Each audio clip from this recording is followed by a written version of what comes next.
Hello, hello cravings! Tara, samahan niyo ako sa aking cravings for today's video.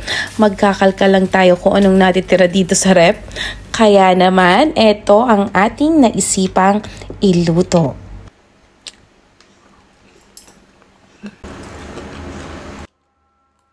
At dahil wala na nga po akong maisip kung anong pwede nating lutuin at nagkikrave din naman talaga ako sa fried rice, kaya ito ang naisipan natin. Maghihiwa muna tayo dito ng sibuyas at magbabati din tayo dito ng 2 itlog. Tara nang painitin ang ating wok. Dapat po ang ating wok ay sobrang init. Then, spread lang natin yung cooking oil.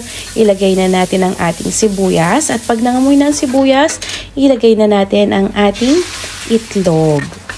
Halu-haluin lang natin. Huwag po tayo magsasawang maghalo para masarap ang ating fried rice.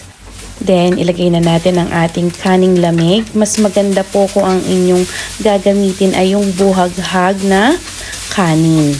Lalagyan din natin ito ng toyo at saka ng oyster sauce at saka ng chicken powder or magic sarap para mas masarap. Halu-haluin lang natin.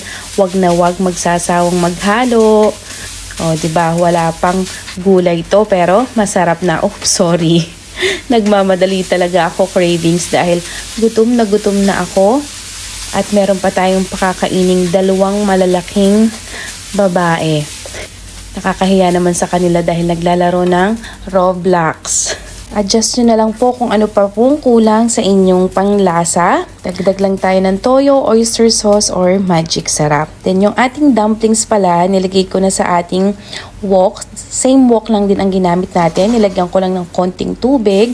At tatakpan natin ito hanggang mabago yung kulay niya at maging crispy yung ilalim katulad nito.